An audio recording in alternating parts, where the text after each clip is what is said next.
Welcome to the Steele Wars Hyper News for who knows what day it is. My computer does. Friday the 16th of November.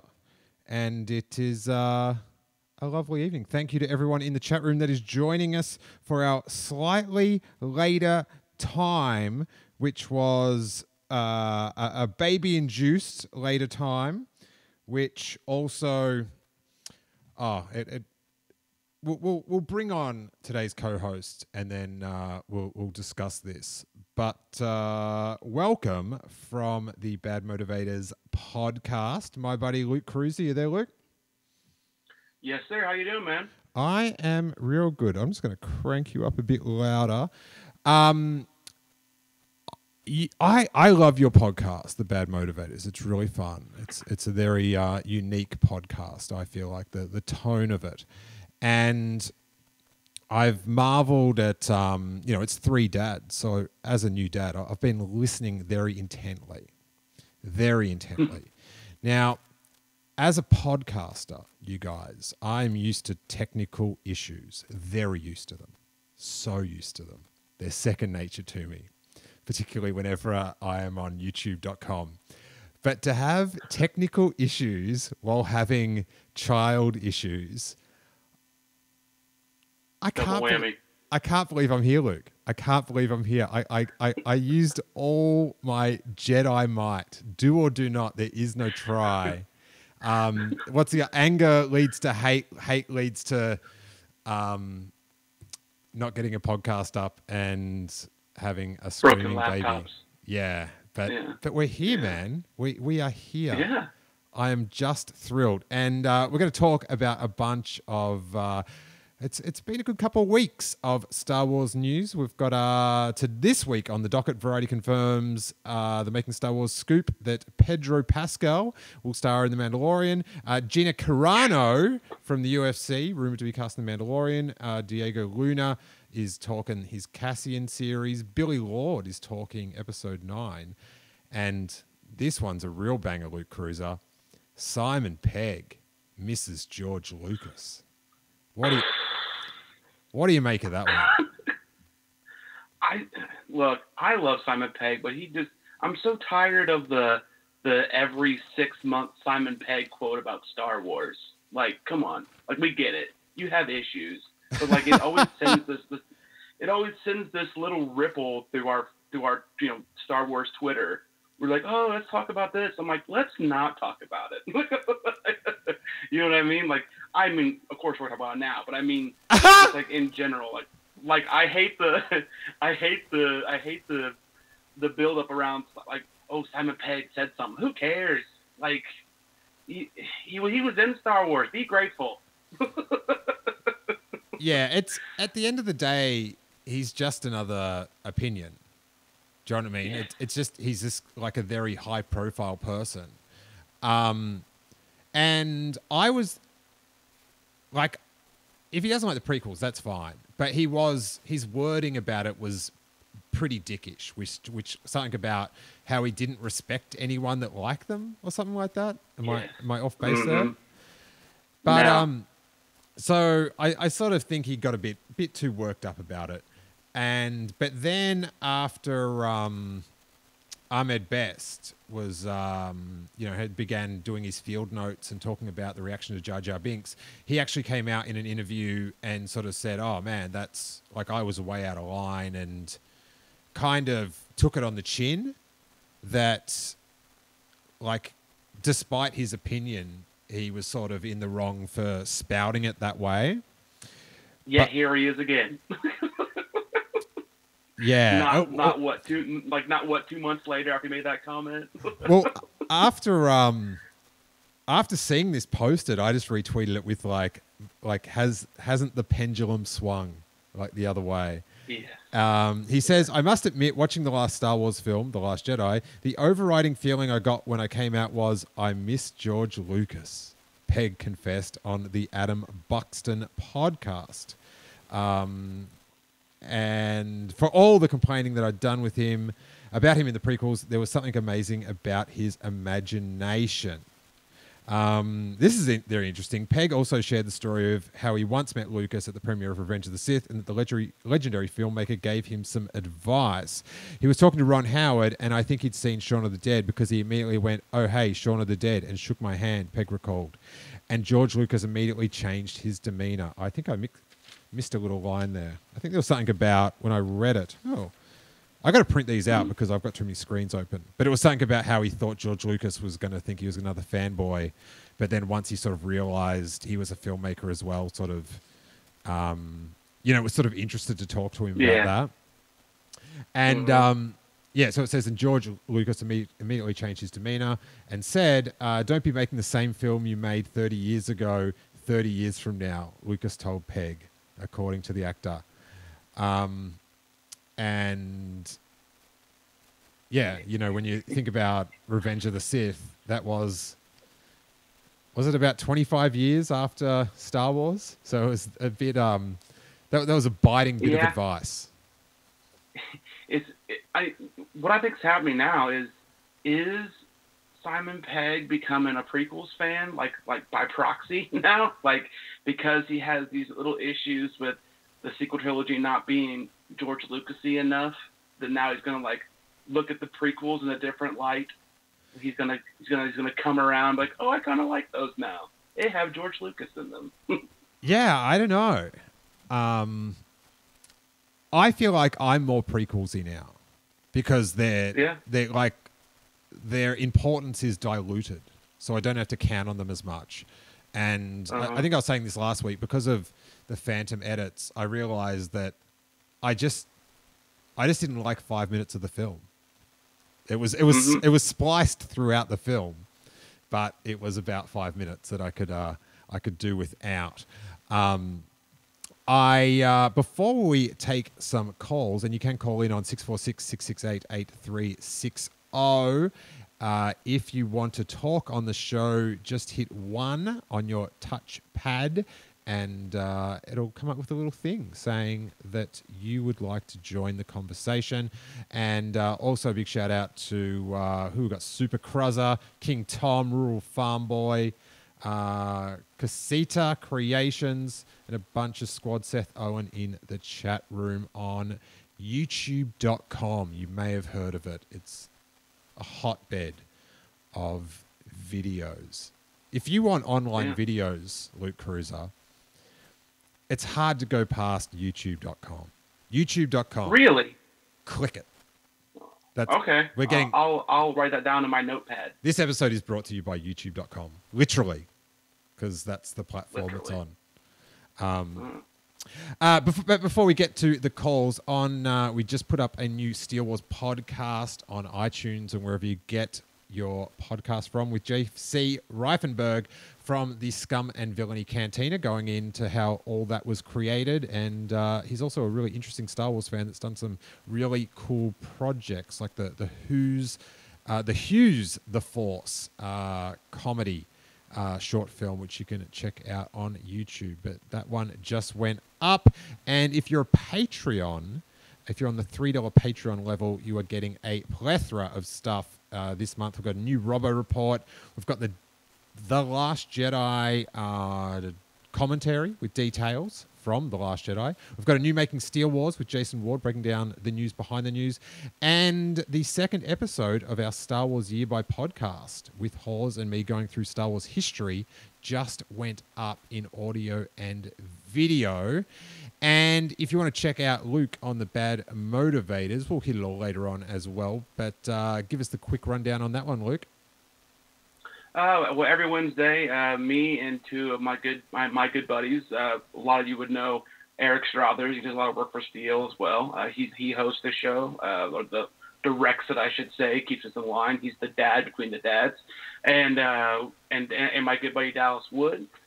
We discuss the news. I say probably maybe not as heavy as others do, but we also dive into the other stories that are out there. We start to do some different kind of sections of different things, like I'm doing some EU stuff, Eric does Adapt Metal, all kinds of good stuff. Cruser. Just the opening of it came from the EU. Just an eerie piece of, like, did Ben Burt put that together for you or what? That is some spooky stuff. It is good stuff. Actually, you know what that is? That's a part of Snoke's theme. Actually, no. There's two different ones. There's one that Matt Frost did for us, where he has all of this dialogue and stuff, and there's another one where it's just me talking, and that one is part of Snoke's theme. Nice. But yeah, real good. Yeah. I love the Bad Motivators podcast. It's got its own just relaxed flavor. I especially love the who got what. That's for some reason I just enjoy, because I think now my collecting is very limited just from time and money and space, and what I get out of it, sort of thing. But I enjoy living vicariously through you guys snaffling Black Series after Black Series. You like hearing us just pile up pounds and pounds and pounds of plastic. Yeah. Just going, oh, that must be the life. Yes.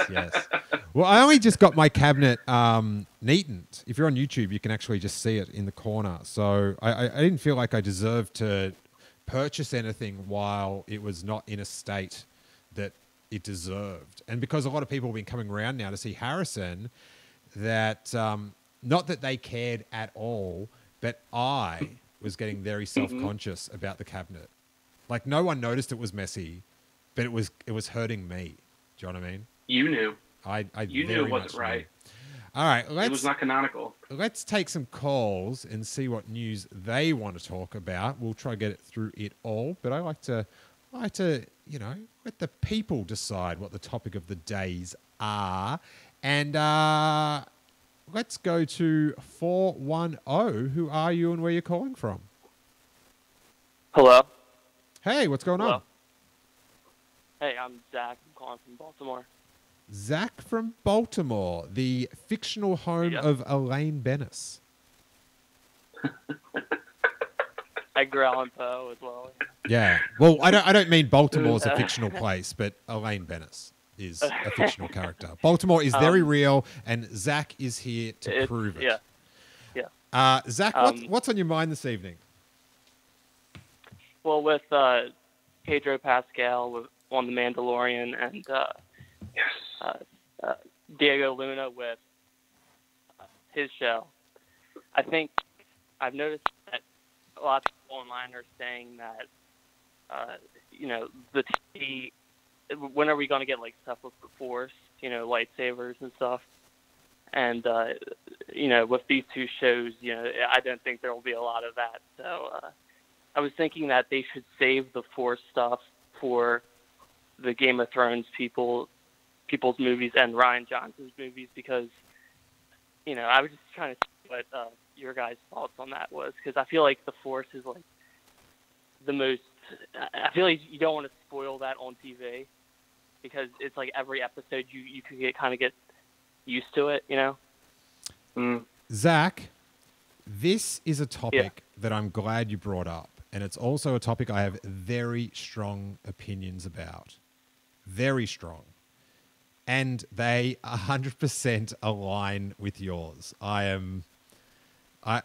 Let's save the Force, let's save lightsabers for the movies, and have however we use them very thought out. And like, when you look at, Agents of S.H.I.E.L.D., like you have like, the giant battles with the crazy, like super powerful superheroes in the film. And then you have like the smaller stories on television. And yeah, I'm scared anytime they delve into the Force, and I'd be more than happy to have lightsabers saved for either down the track, and that's also don't spend all your collateral. Build up if you want to have a lightsaber series. But where are you on this one, Luke? Sabers on your Disney Plus or just on the big screen? I think overall I would prefer it on the big screen. I'm not as die hard on keeping it out of TV and stuff like that, because I kind of feel that maybe in the future, and I know people don't care about direct-to-streaming movies as much of other things, but I feel like there's a way that they could tell smaller stories that aren't like a 8-part miniseries, like an actual, like, hour and 40-minute, 2-hour movie in a less expensive way, and maybe they would tell some kind of story that would include some form of the Force, but not necessarily the hardcore versions you get in the movies. So I'm mostly with you, but I'm not against it. But I can see how it should be. It should be more of a grandiose thing, kept for the big stage. Like I get that. Yeah, with TV you can like play around with the genres more. And I think it's cool. Thriller. Yeah, it's actually really cool, like you were saying, to be able to have these smaller stories and tell them and really get to know these characters, especially with like Cassian. For me, Rogue One wasn't my favorite Star Wars movie, but I enjoy it. But Cassian was probably one of my favorite, if not my favorite thing about that movie. So it's really cool to be able to get to know his smaller story. And I think I heard Jason Ward somewhere mention like how he could. I don't know. He's some scrub on the internet. I'm not really sure who he is. But he's always talking about how in this Cassian series maybe Darth Vader could kind of be not in the show, like directly involved with Cassian, but just kind of this menacing presence that kind of Cassian's always trying to avoid. So you never really see him do anything, but his presence would need to be there, and I think that would be okay. But I don't think we ever need to have those two come in contact. But yeah. Yeah, I loved Rogue One, but one of when you think about that scene of Cassian shooting the guy in the back, that was so fascinating. And to have a window into that world that led him to that, bravo, bring it on. You can keep your lightsabers. Catherine Kineen, who has had a very exciting week of Star Wars news, she says on the YouTube chat, "Just give me Diego. I'll be watching Dirty Dancing 2 Havana Nights for him." Is he in that? And he's in the Flatliners remake. Wow, I think yeah, he is. It sounds like Diego could stop Catherine from flatlining by the. She's very enthusiastic. I follow her on Twitter, and Bob Iger's got her dollars. Bobby I can count on the Kineen currency. You know what I'm saying? Yes. I gotta tell you, man, I'm over the moon that Pedro Pascal has been cast in The Mandalorian, officially, even though Jason let us know about it months ago, it seems now, all of the news to come at least a month ago. I was really excited for that. He was one of my favorite parts of about Game of Thrones. I know you don't watch it, Steele, but he was one of my favorite parts, and he was the only one of the few light spots in that second second British spy movie. I forget what it's called, but everybody liked the first one, the second one, and he's so talented, and he's in a new movie called Harvest, I think, that I really want to see. It's kind of an indie film, so the more Pedro, the better, and have him in Star Wars, that's great. Yeah, I just know him from Narcos. Sorry. Yeah. And kills it. So good. Mm-hmm. The only thing better than him on that show is Pablo Escobar's 90s era polo sport. He has got just some incredible sweaters and polo rugby tops that look like have won awards. The embroideries are just woo. So yeah. So takes you back, huh? Yeah, right. Or not very far. It's my cupboard still aspires to such embroidered heights, Cruser. Don't worry about that, buddy. But yeah, I think it's pretty sick that he's in it. It's very cool. And yeah, Jason had that about a month ago, and then Variety, which I don't know, they had a weird sort of thing of it had been rumored, but now it's been rumored to us. And, just say who it was rumored to, if Breznican can do it, then who amongst us is above Breznican, you know? And along with Pascal, we've got Gina Carano, who I just know from the UFC. Do you know much? She was in Deadpool. In 1 or 2? She was in the first Deadpool. 1. Oh, really? Who was she? She was the lady bad guy next to Ajax, who fought the metal dude. I forgot his name already. Colossus or at the end. Yeah, Colossus. Yeah, he fought Colossus she fought Colossus in the end battle next to the big ship. She was always chewed on a matchstick. Interesting. I vaguely remember. I don't. I saw it and I laughed a lot, but it didn't stick with me, and I didn't go see the next one. So there you go. Anything else on your mind, Zach, that you want to talk about? No, I was just wondering also, real quick, when do you think the Ryan Johnson trilogy?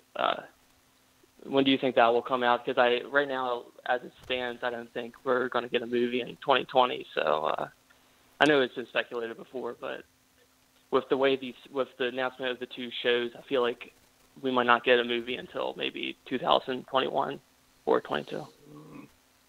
And the Game of Thrones movie still.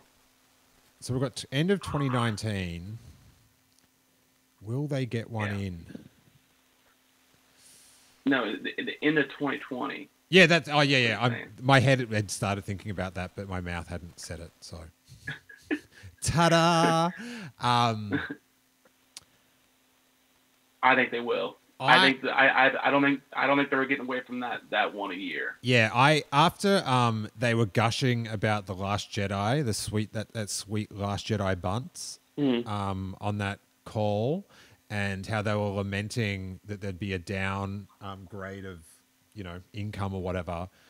I think Bobby I might want one of those December Star Wars films again. And who can argue? Who can argue? I tell you one thing, there is going to be the panel schedule at Celebration. There's like 7 must-see panels. Like when you think about everything that could be going on, it's going to be exhausting. Yeah, like you've got Ep9, you've got Phantom Menace 20th anniversary, and they're trying to track down. I think they're going for like the 40th anniversary, but around the Phantom Menace. Mandalorian. You got the Mandalorian. Clone Wars. You have Clone Wars. So it's and surely Ryan Johnson will be there, or the Game of Thrones dudes will be there, given maybe some kind of taste of what they're going to be doing. So you hope so. Think something's going to be happening. I would also, even if Ryan Johnson doesn't have, he's not doing a thing for his trilogy. I want him to, I hope he just comes and just does a panel or something, because I kind of... YouTube will make you... What, sorry? Oh, sorry, go ahead. Oh, sorry, I was going to say YouTube will make you think that everyone's going to boo him, but I don't think that's going to... They're way wrong. Dude. Yeah, they're living in their fantasy bubble again. I know how, that stuff works... in professional wrestling, where the audiences are much louder. And if someone goes to boo something that's, out of line, the people around them will shut them down very quickly. And, I think at Star Wars Celebration, that'll be, big time. But yeah, it's sort of, at Orlando, it would have been cool if JJ did something, to sort of stay integrated, with the sort of fan community, not just, I've made my film, so check ya. And I understand he's busy, but it would have been, so I hope Ryan Johnson, the dude that signed autographs, the guy that hates Star Wars fans that hung out until 3 a.m. in the morning in a basement signing everyone's con badges. Mm-hmm. It'd be great to have him. But hey, Zach, thanks so much for calling in, man. Great topics Thank you. and questions. Yep. I feel All right, like thank you. I feel like I'm prank calling myself with just to agree with myself. So you can call in anytime, Zach. I really appreciate it. All right, thank you. Yep. Thanks for having me. No sweat. All right, let's go to a Skype caller. I have a feeling I know who this is. Skype caller, who are you and where are you calling from? Hi, Steele. It's Catherine from Melbourne, Australia. Catherine.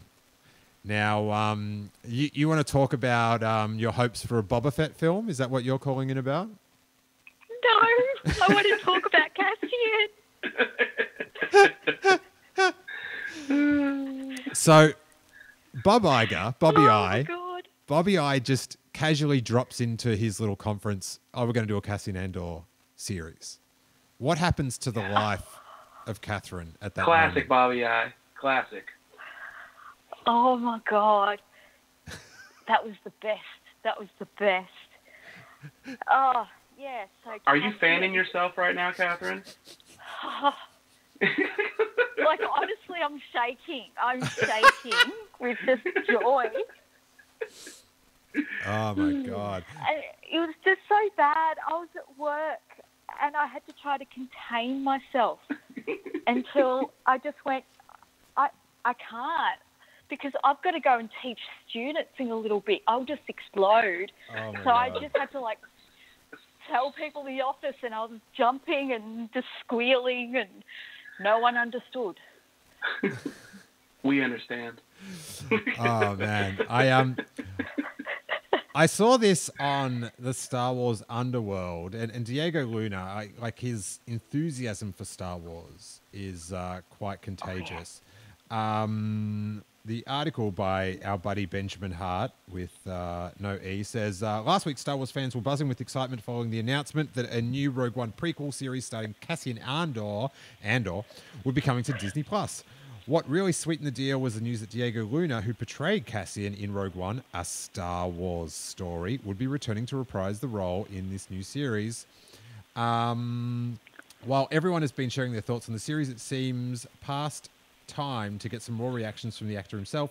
During an interview with Collider while promoting his newest project, Narcos Mexico, in which he stars, Diego Luna was asked about his return to Star Wars and spoke briefly about the Cassian Andor series. Collider says, when did you find out you were going to do this show? And he says, very recently. That's why I know very little. Very recently. I'm thrilled. I'm happy. It's a dream come true. Do you have any idea when you might be filming? That I don't know. I know as much as you know. That thing they sent to the press, I got that the day before. Wow. What a scoop. And the series is described as a rousing spy thriller and is expected to go into production sometime next year. Catherine. Oh, How are we doing down there, buddy? oh my God. Did you just melt? Yes. Yes. Hey, buddy. I- I feel you. He's for one, like, he's a beautiful, beautiful man for one, and two, he's an amazing actor. Like in Rogue One, you really feel him. You know what I mean? Like, you really feel his emotions. Oh, you really yeah, feel his... I feel him. This is turning into Steele Wars After Dark really quick. Yeah, right. I love the reaction to of Diego saying this is a dream come true. Claire from the Imperial Senate podcast is in the chat, and she says he's my dream come true. That's beautiful. Oh, so much love. So Catherine, what? We were talking about this last week. Who else would you like to see mixing it up with Diego in the Cassian series? Well, like you were mentioning last week, Mon Mothma, Bail Organa, Space Jimmy Smith. and also all the commandos that, were there in Rogue One and tragically died. But because they did stuff, I want to see what they did, the missions they went on, what they did that they felt like they needed redemption. And, of course, Blue Squadron and their wonderful, wonderful moustaches. Mm. Beautiful. You gotta love a good stash, especially a nice ginger one like that. If only I could love them as much as anywhere near as the way Catherine does. That's such unbridled enthusiasm, Catherine, for the Blue Squadron moustaches. They should call it the most glow. They're just so dashing. And then you throw like his like enthusiastic smile over top of it with his helmet on. Mm. Oh yeah. Yeah. Yep. I think we need to write some fanfic, Catherine. Oh my God. Catherine, what else is on your mind in the world of Star Wars? Or is this it? Oh, this is pretty much it. This is me set for a very long time. But I am, really interested in the casting for The Mandalorian. It looks really intriguing and really interesting casting, so I can't wait to see where they go with that one. Yeah, it's so strange that, like Jason's down there on set in a bin, like watching people film, and that was cool. The cast hasn't been announced yet. It's very strange. Yeah. If you want to see a lot of non-spoiler but fascinating set photos, go check out makingstarwars.net, because hey, Jason Ward's not hiding in that bin for nothing, And you get to see Taika Waititi in action. Yes, pretty cool. Mm. Yeah, pointing. Excellent. Well, Catherine, it is so nice to hear from you. I miss seeing you dearly, and I hope all is well, buddy. Yeah, same to you, and hugs to you all. Hugs to little Harrison. I will. I won't hug him like he's Diego Luna, but I'll just give him a walk. That's called child abuse. You can't do that. Yeah. You just combusted. It was crazy. But I'll talk to you soon, buddy. Okay. Nice. Bye. One more little news blurb that I caught on the Star Wars Underworld is Billie Lourd quickly talks about shooting episode 9. Lourd said that she has shot scenes for episode 9 for 3 weeks back in September, and she promised fans the new film will be magical. Lourd said, "I got to watch myself because the Star Wars PD is going to come get me, but it is incredible. I've read the script and I've been on set. I was on set for like 3 weeks back in September, and it is going to be magical. I can't say much more, but I'm so excited about it and so grateful to be part of it. Star Wars is my heart. I love it." And of course, they're using unused footage shot for The Force Awakens and The Last Jedi. And about that decision, director J.J. Abrams said, "With support and blessing from her daughter Billie, we have found a way to honor Carrie's legacy and role as Leia in episode 9 by using unseen footage we shot together in episode 7. But of course, Last Jedi is getting used also. Cruser, were you there when she did the speech at Celebration? That was... No, because... I don't know if you remember or not, but I literally decided to go that Thursday, like when everybody showed up, or that Wednesday or whatever. Ah. So I wasn't able. I wasn't able to get that ticket for that day. So, or I wasn't able to get there in time. So I missed the best part of Celebration, which was the 4th anniversary panel. But yeah, I missed it. Well, I won't go on about how it was a once in a lifetime Beautiful magical moment. Yeah. There's about 7 of them in that panel. Let's George take Lucas, John Williams. a call. Settle down there, Cruiser. From our buddy in Ohio, the king of all kings, the king of all callers. It is King Tom Chansky. How you doing, buddy? Hello, Steele and Luke. Thank you for taking my call. It is great to be on the line with both Australia's gift to podcasting and one of my two favorite Bad Motivators. Wow. The mystery remains, who's the third man out? Wow. Yep. Well, that reminds me, there's going to be a new Struthers Wars next week, so I'm not sure if that's related or not, but there's a new Struthers Wars. Who knows? Who knows? What's on your mind, King Tom? The reason I'm calling, something I've been thinking about here and there. I'm very excited about the Mandalorian. Tom, can I just pull you up there? Yes. I think from now on, when you call in, you just start it. I'll say, what's on your mind? And you have to start it with something like, here's what I've been thinking. And it has to be the same thing.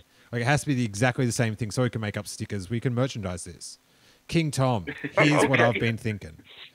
And then you just go into here's what I've been thinking. Yeah. Okay. So let's try it out. Okay. So Tom, this week in Star Wars, what's been on your mind? Here's what I've been thinking, Steele. How is that? Yeah, but then you're meant to say you're not meant to break character. You're meant to keep. That's all I was thinking in the moment. But if you want to know what I was thinking before, here's what I've been thinking. I'm very excited about the Mandalorian. I don't think you should say it so aggressively, though. Like I don't think here's what I've been thinking. It's more just it's not believable when you scream it at us. Yeah, it's more just like, here's what I've been thinking. Like, let's keep it light. Let's try it one more time. Okay, guys, I'm King Tom. I'm happy. I'm a good-looking guy. King Tom, what's been on your mind this week in Star Wars? Here's what I've been thinking, Steele. The Mandalorian. Very excited about it. The Cassian Andor show. I'm very excited about it.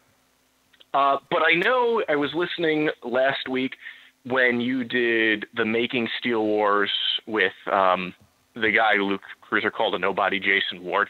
Mm-hmm. And you talked a little bit about he talked a little bit about the scrapped Tatooine/Bounty Hunters movie. Do you guys think that having two series like this means that any side stories that aren't part of either the main saga or the Benioff and Weiss stuff, the Rian Johnson stuff, they're not really going to do these side stories based on characters we know as movies, but instead they'll do them as TV shows? I know you talked about future planning a little bit with, I think, Zach, one of the previous callers, but is this it for Star Wars stories for now? I kind of think so and agree. I just don't think Star Wars is cut out for these Yoda.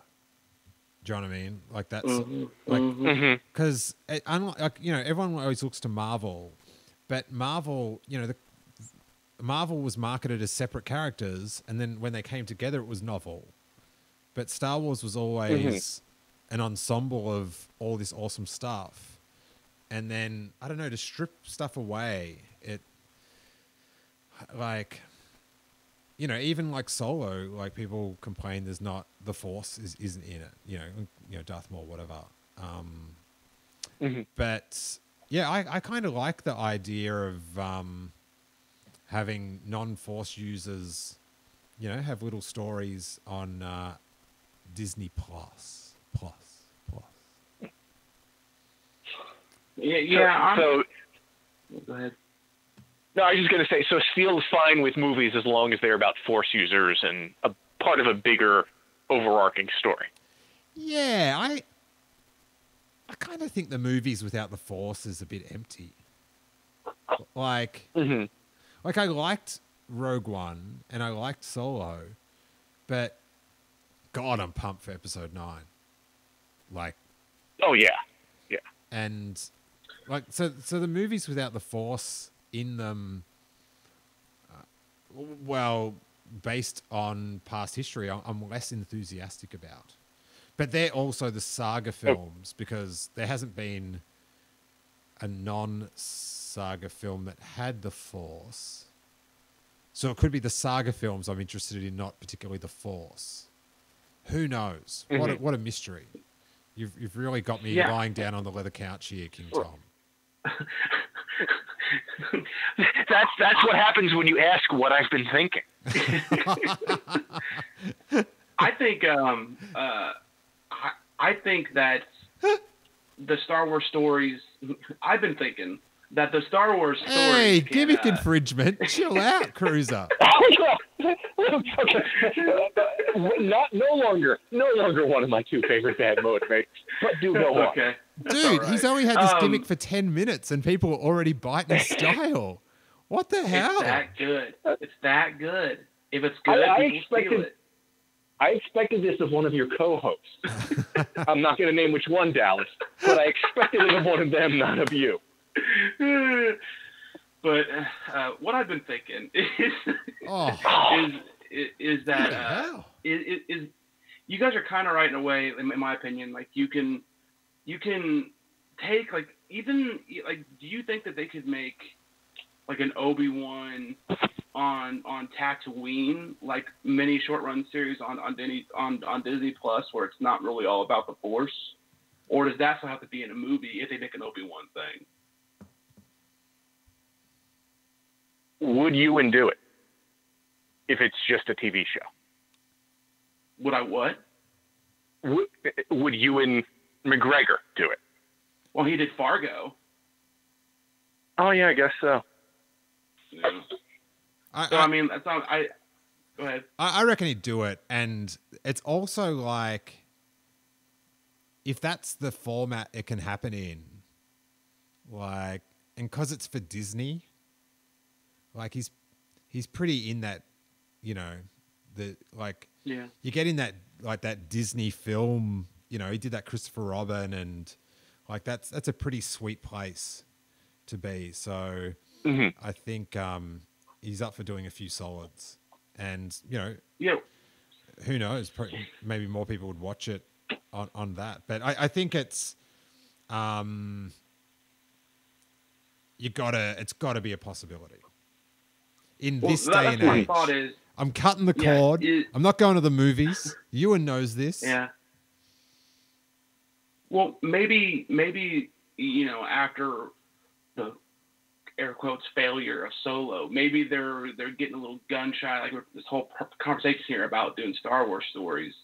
So maybe they're just thinking, maybe we should really just take, like, people still want these smaller stories, and maybe we could really use Disney Plus, the platform, to tell them while gaining, you know, members and stuff like that. Much like with what Netflix does with their Marvel properties. While some people might want to see a Daredevil movie or something, they also realize that the way they're able to tell Daredevil's story on the shows they have on Netflix is much better because it's a smaller story and you're able to get more in depth. And I think if you really want to get into what, say, just for instance, what Obi-Wan's been up to, you're not going to want to sit there and try to figure out what the whole thing while you're watching a movie. Might not be as interesting. It might be more interesting to see Obi-Wan's daily comings and goings in a TV show format.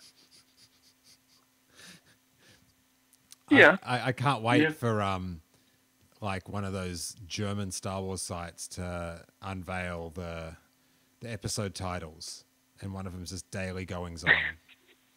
Right. Yeah, it's a biggest, and you thought people the biggest complained spoiler when, since Qui-Gon's noble end. and you thought people complained when Luke got his milk.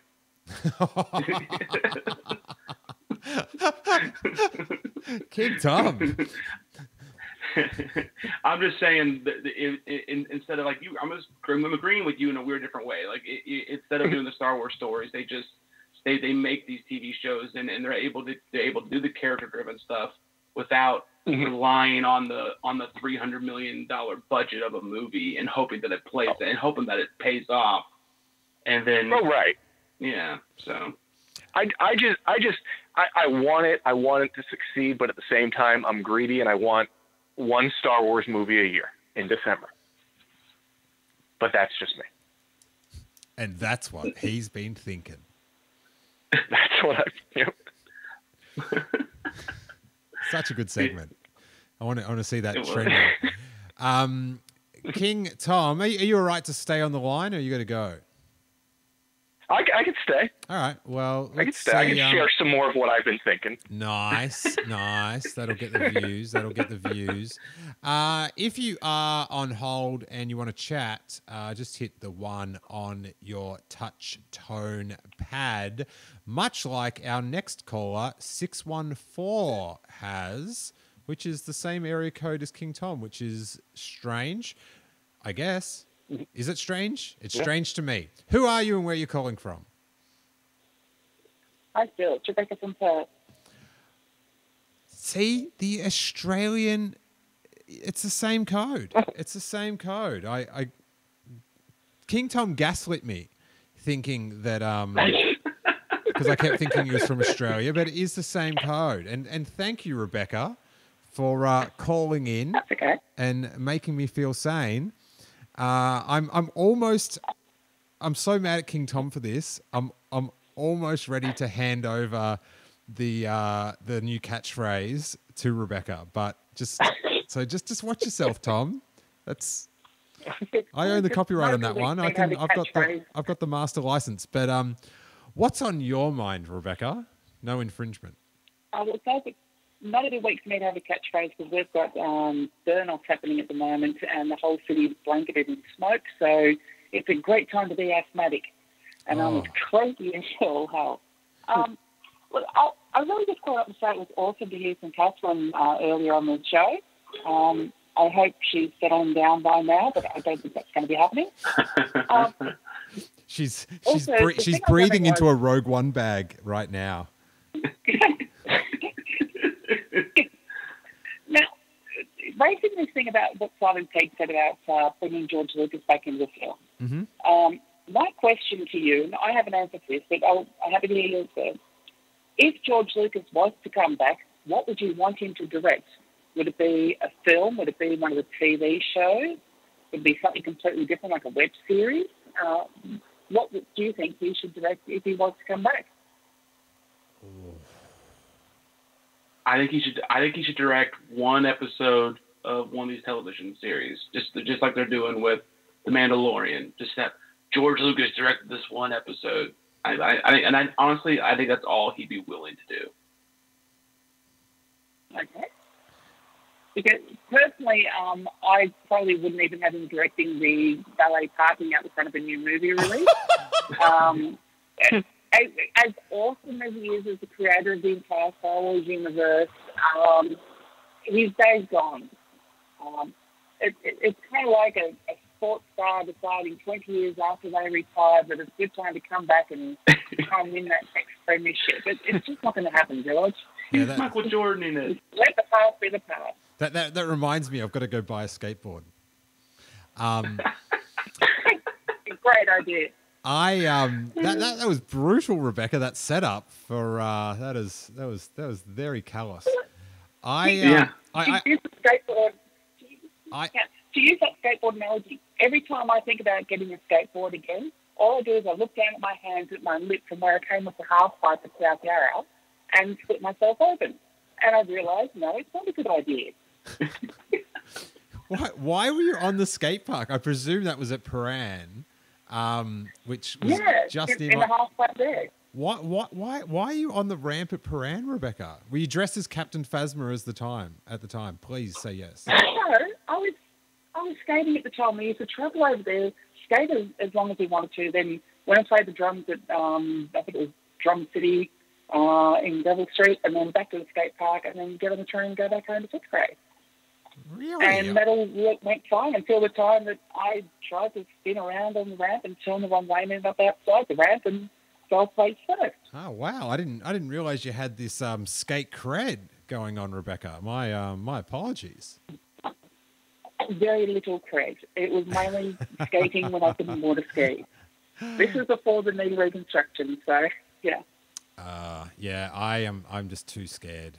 I'm too scared to, like, when I'm in the air and the board's flipping, I'm in sheer terror that I'm going to land wrong and my fragile little ankles are going to shatter all over the ground. So I can't risk it. When we're 14, we all do crazy things. We sure do. We sure do. Great days. It was the summer of '69. Yeah. I don't know, George. I wouldn't mind if he directed one of the shows, particularly if it was like a character that he had something to do in creating. But he just doesn't seem to like directing films. So, like, why put him through it? Like, I would love for him to, like, say they made Star Wars Episode 9, which they will do, and then they did. Is this a Hawes Burkhardt theory that Star Wars Episode 10 comes out in 2027 for 50 years? So it's that was mine. That was mine, Steele. Oh, don't step on King Tom's toes. Don't you do it. Wow. That was If you look up the "Here's What I've Been Thinking" of a call-in show about a year ago. Look what you've done, Steele. Look what you've created. This is the thing, though. Like, it sounds really impressive that was him, but I guess when you call into like 14 different podcasts a week, you're bound to get a few things right or have a few decent calls. Like, it's a shotgun approach. I don't ever talk about what I get wrong. Okay, how about we have George Lucas appear in The Mandalorian as a crusty old bounty hunter and just sort of plump in the corner of the cantina somewhere. Oh, imagine George Lucas as Dengar. Imagine George Lucas as Watto's assistant. He's the only bounty hunter wearing a flannel shirt and looking at noodles. Oh, yes. I would love to see a Photoshop of George Lucas with Watto wings. That'd be sick. Yeah. Get that up there. Come on. Get that going. Oh, my God. Opens up Photoshop. Yeah, I would love for him to, like, have input. Like, just say, oh, how about this? Like, just some broad strokes in this Star Wars Episode 10 that we've all made up. But, yeah. 570, you've been on the line for a little bit. If you want to chat, just hit 1. But I think you just want to listen in.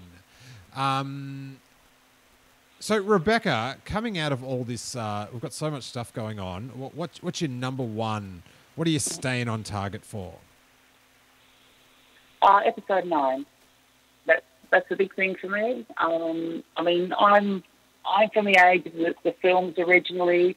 Anything else I see is a bonus, but for me personally, it's the film. Me too. All right. Well, I think we are about ready to wrap it up. Rebecca, thanks so much for calling in, buddy. Yep. It's always fun to hear from you, and enjoy your Saturday afternoon. You're welcome. I'll call in again in a few weeks' time after I've seen the Star Wars Identities exhibition in Sydney. Ooh. I'm due to see that the day before the coloring show. Nice. That is some good sizzle. I am officially marked me down as jealous. Thanks so much, buddy. Look forward to it.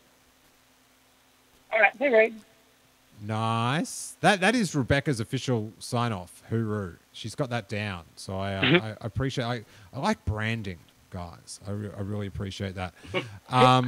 We've noticed. Oh, God, the claws are out tonight. I tell you created this diva. This is all your fault. Oh my God. Whatever your name is. All right. King Tom, where can the people find you on Tom Chansky on Twitter, and if I may plug something small, I'm going to be a guest on this week's The Sith List. God, he gets around, Nice. doesn't he? He gets He around. does. Always a pleasure, Tom. I can't wait to Thank hear you so what much you've been thinking next week. I'll try and think up some things, but thank you for having me. And it was always fun to talk to you. My pleasure. I should just as we're unwinding, I saw our buddy Amanda Ward in the chat, and her new episode of Rebel Girl with Amy Ratcliffe. I listened to that today, and it's really good. So you should check that out. Talking about her book and the things involved in getting that book up. Luke Cruser of the Bad Motivators, where can people find you on social media and on-demand audio? You can follow me at Luke Cruser. That's LUKECRUSER. You can follow my show at Bad_Motivators.